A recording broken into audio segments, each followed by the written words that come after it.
Hello everybody, it's Jude the Exceptional Gamer here, bringing you another Call of Duty Black Ops 4 Zombies video. In today's video, I'm going to be doing a review of Ancient Evil, which is obviously DLC 2 that has dropped for Black Ops 4 Zombies. So straight off the bat, Ancient Evil actually had marketing, which isn't necessarily anything in the map itself, nor is it anything to do with the Chaos storyline, but I feel like this is something that is still important since it made people actually want to play it, unlike Dead of the Night. Dead of the Night had zero marketing, and many people didn't even realise that a new Zombies map actually came out, and to this day, it still baffles me as to how Treyarch thought this was a good idea to go through with. And this doesn't necessarily affect anything to do with the map itself. I just think that it's important to note that this time round it had marketing, which is a positive start. So in terms of the story, Ancient Evil takes place just after the map 9, when our four characters just snap out of their hallucination from the vapors after they actually died and got beheaded after the main quest. They use the password that they got for the door via the Easter egg for 9, since that was the purpose of it, and they start to venture through the abandoned city of Delphi until they stumble upon the Oracle, also known as the Pythia. Once they find her, she exclaims that she has been trapped and a prisoner for a long time, much like how Alistair is a prisoner and the Oracle must be set free in order to help him. Notice how she doesn't make eye contact while she's talking with Scarlet and the gang. It seems like she is kind of keeping the zombies controlled so they don't attack people and they're just kind of still and they're not hostile at all. It seems like there's some kind of force restraining the zombies from attacking anyone. Near the end of the cutscene, it seems like she loses control almost and she gets really weak, and then the zombies start to attack and then the game actually starts. So something cool about the Easter egg, I'm just going to jump straight into it, is that Pegasus is there and he helps you with the Easter egg occasionally, and he's a nice ally since he gets you to pack a punch, which I think is just great. At the end of the Easter egg, you have a final standoff with who I believe is Perseus. He's like the zombie warlord, and he makes our boy Pegasus turn against you, and I think it is definitely one of the saddest anime betrayals of all time. Once Pegasus and Perseus are defeated, after the main Easter egg quest is complete, we see the Oracle released. She seems like she is dying, and Scarlet tells Shaw, Diego and Bruno to get Alistair so he can help her. When they run down this sort of little tomb and they get to Alistair, they are faced with stone statues and one of them resembles Alistair. As they see this, Pythia tells Scarlet that she does not yet know what she is. Diego, seeing this, is led to a revelation that Pythia is in fact Medusa. She says that there is so much that Scarlet can teach her as she then goes to kiss her. I don't know either. We then see many events in history in the form of images taking place, and then Scarlet falls to the floor and lays there lifeless. When their lips make contact and you see all of these future events that's to come, it actually seems like Scarlet is giving her some kind of knowledge, or more or less, she, Medusa, is extracting that knowledge from Scarlet. Now, Medusa is probably doing this so she knows exactly what's going to happen in order for her to be able to take control of the world and stuff like that, and she'll be able to be ahead of things, and she'll be able to know how to make it all crumble. Or not. I mean, maybe she wants to make these future developments better, and then she wants to be in charge of them, and then make them evil and stuff, but I don't know. Either way, she wants to definitely take control of the world by the seams of it, using this knowledge in some way. Diego frantically runs over to Scarlet to aid her, as Medusa then tries to actually look at him in the eye and make him into stone. Something to note here is that the way she looked at Scarlet and Scarlet didn't turn to stone suggests that maybe Medusa can do a bit more with her gaze than just turn people. She had this kind of yellowy, fiery aura as she looked into Scarlet, so I'm assuming that is how she extracted the information, or at least that's part of it. I'm guessing she has to actually make intimate contact, maybe. I don't know, but I'm just speculating here. With the fun speculation aside, Medusa walks up to a cauldron as she puts on this mask, one of the cult leader masks by the looks of it. The cauldron is absolutely just full of blue flames, and she then goes on to talk about how she's gonna assemble the library, or like build the library or something like that. And whilst this happens, she gets of what seems to be the souls of the people that are now the stone statues, aka Alistair and the cult members, and they go up in the flames. Their souls get taken from that little like weird tomb area and they go up into this cauldron. She also exclaims that because of this library that the world will be hers, which confirms the theory about her wanting to take control. Medusa then begins to exit the area and we see the camera pan to Diego looking very scared as he holds Scarlet,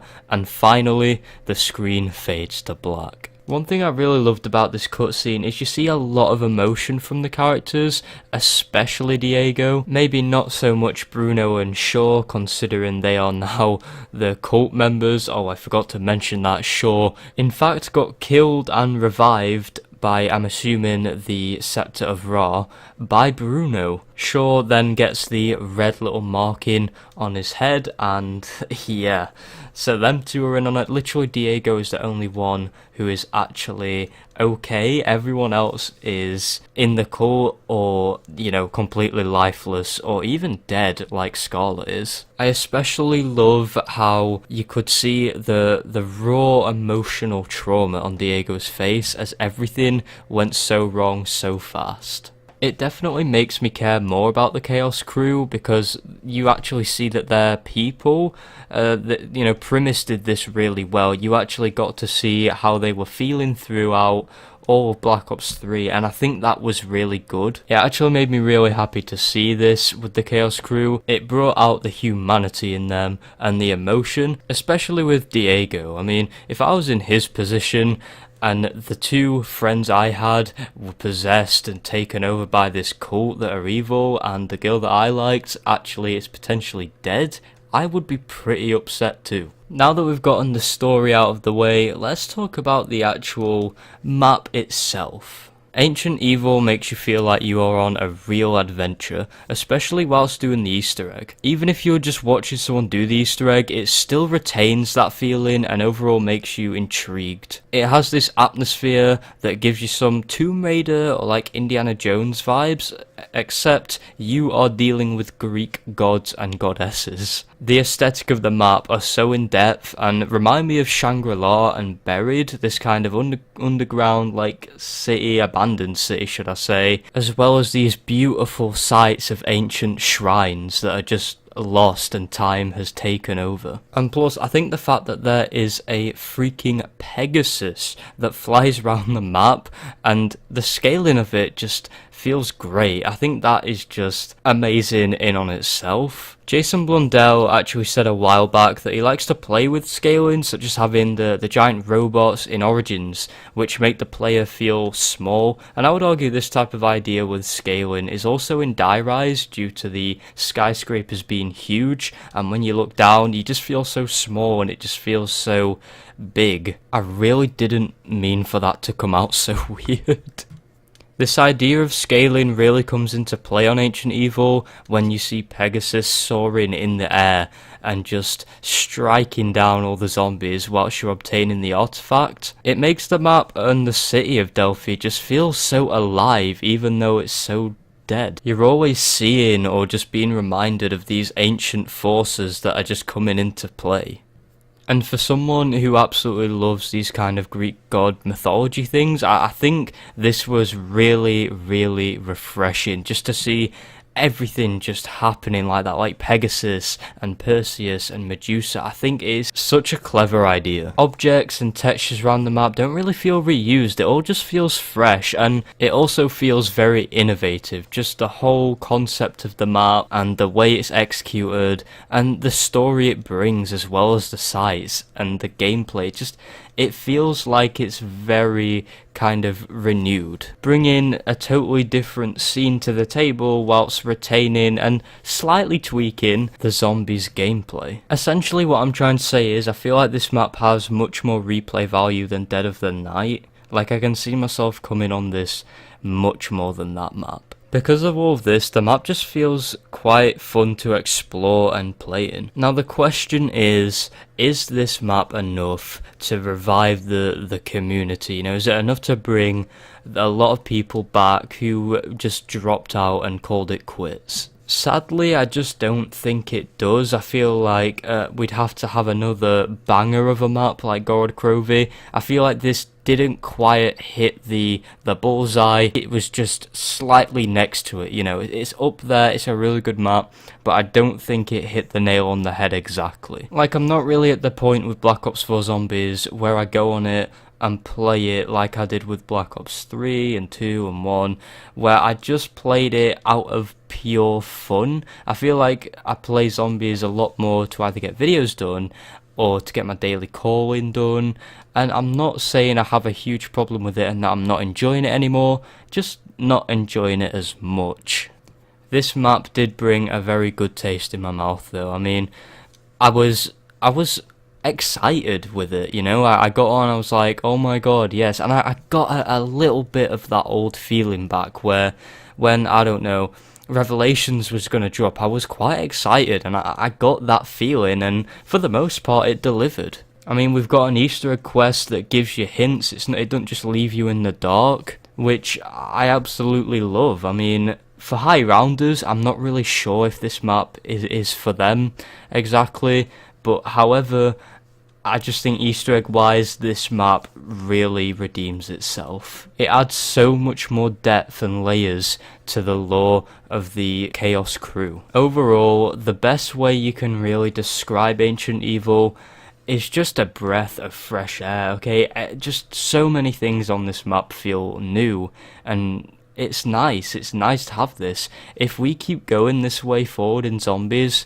and if they keep making more improvements, I think they're going to win a few of us back, like a good chunk of us back. There will be stubborn people that just don't come back regardless, but I think right now people just want Ether story, and I think this map was a great way to leave brackets on this storyline for now until maybe the next Black Ops game. I think the only one thing that can bring people who are completely out of the community back at this point is just ending the Ether story on an absolute banger, okay? Or just continuing it in a way that makes them more intrigued. The Chaos story, personally for me, is satisfying me, and I'm looking forward to it now.